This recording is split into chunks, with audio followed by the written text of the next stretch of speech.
Welcome to bachelors kitchen. இன்னைக்கு சிம்பிளான ஒரு சைட் டிஷ் ரெசிபி தாங்க செய்ய போகிறோம். சப்பாத்தி, பூரி, தோசை அப்படின்னு எல்லாத்துக்குமே ஒரு பக்காவான சைட் டிஷ்ஷு. அது மட்டும் இல்லாமல் குழந்தைங்கள்லேருந்து பெரியவங்க வரைக்கும் எல்லாருமே விரும்பி சாப்பிடக்கூடிய உருளைக்கிழங்கு மசாலா தாங்க செய்ய போகிறோம். அப்படியே நம்ம ஹோட்டலில் எப்படி செய்வாங்களோ அதே போல் அதே டேஸ்ட்டோடு இருக்கோங்க. வாங்க அதற்கு தேவையான பொருட்கள் என்னென்னு பார்க்கலாம். உருளைக்கிழங்கு 2, மீடியம் சைஸு 2 உருளைக்கிழங்கு எடுத்து வச்சுருக்கேங்க. பச்சை பட்டாணி 1 கப் நைட்டே ஊற வச்சு எடுத்து வச்சுருக்கேங்க. பெரிய வெங்காயம் 1 நீள் வாக்கில் கட் பண்ணி எடுத்து வச்சுருக்கேன். கடுகு 1/2 டீஸ்பூன், சோம்பு 1/2 டீஸ்பூன், கடலைப்பருப்பு 1 டேபிள் ஸ்பூன், பொட்டுக்கடலை 1 டேபிள் ஸ்பூன்,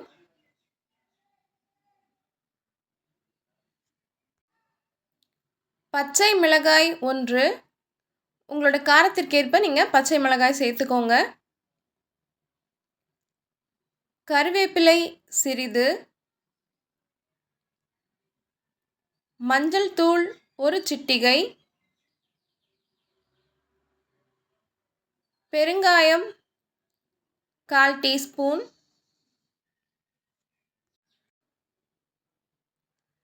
கேரட் துருவல் 1 டேபிள் ஸ்பூன். நீங்கள் 1லேருந்து 2 டேபிள் ஸ்பூன் போல் சேர்த்துக்கோங்க. துருவி சேர்த்துக்கோங்க, அப்போ தான் டேஸ்ட் ரொம்ப நல்லாயிருக்கும். உப்பு தேவையான அளவு, எண்ணெய் தேவையான அளவு. வாங்க வீடியோக்குள்ளே போகலாம். முதல்ல ஸ்டவ் ஆன் பண்ணிவிட்டு ஒரு குக்கர் வச்சுக்கிறேன். 1.5 கிளாஸ் போல் தண்ணியை சேர்த்துட்டு உருளைக்கிழங்க நல்லா சுத்தமாக கழுவிட்டு குட்டி குட்டி பீசஸாக கட் பண்ணி சேர்த்துக்கலாம்.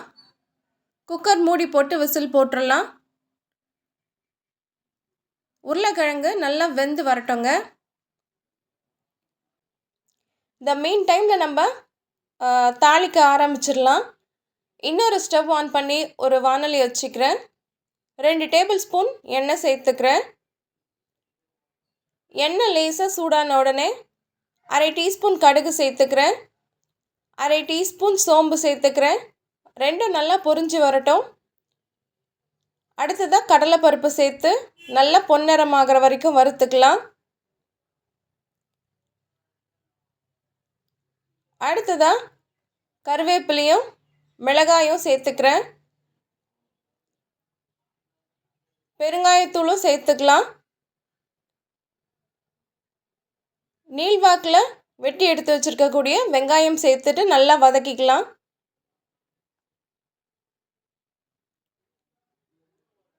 இப்போ 3லேருந்து ஒரு 4 விசில் வந்துருச்சுங்க. உருளைக்கிழங்கும் நல்லா வெந்துருச்சு. இதை தனியாக ஒரு தட்டுக்கு மாற்றி எடுத்து வச்சுட்டு மறுபடியும் குக்கரில் நம்ம நைட்டே ஊற வச்சு எடுத்து வச்சுருக்கக்கூடிய பட்டாணியை சேர்த்துட்டு ஒரு 2லேருந்து 3 விசில் விட்டு எடுத்துக்கலாங்க.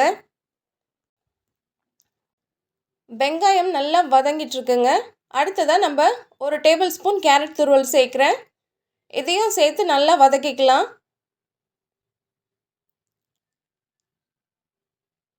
இப்போ நல்லா வதங்கிருச்சுங்க.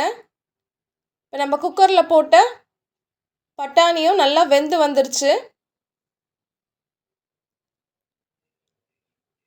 நம்ம அந்த பட்டாணியை நம்ம இந்த மசாலாவில் சேர்த்து நல்லா வதக்கிக்கலாம். எல்லாம் ஒன்று போல் கலந்து நல்லா வதங்கி வரட்டும். புட்டுக்கு தேவையான அளவு உப்பும் சேர்த்துக்கலாம். உருளைக்கிழங்கு நல்லா தோல் உரித்து எடுத்து வச்சுருக்கேங்க. அதை நல்லா மசிச்சு எடுத்துக்கலாம். ஸ்பூன் சூடாக இருந்துச்சுன்னா ஸ்பூன் வச்சு மசிச்சுக்கோங்க. அப்படி இல்லைன்னா நல்லா கையில் போட்டு மசிச்சுக்கோங்க. இந்த மாதிரி நல்லா மசிச்சு வந்ததுக்கப்புறமா இதையும் நம்ம சேர்த்துக்கலாம். ஒரு 1/4 டீஸ்பூன் மஞ்சத்தூள் சேர்க்கிறேன். நல்லா கலந்து விட்டுக்கலாங்க. 1 கிளாஸ் தண்ணி சேர்த்துக்கிறேன். நல்லா கொதிச்சு வரட்டும்.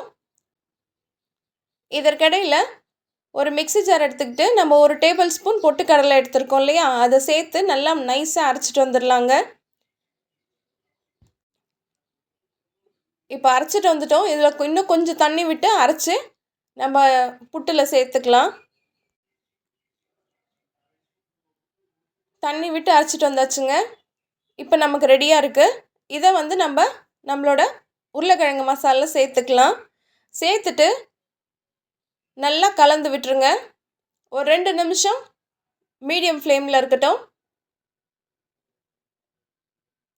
அவ்வளோதாங்க, ரொம்பவே சூப்பரான ஹோட்டல் ஸ்டைலில் உருளைக்கிழங்கு மசால் தயாராகிருச்சு.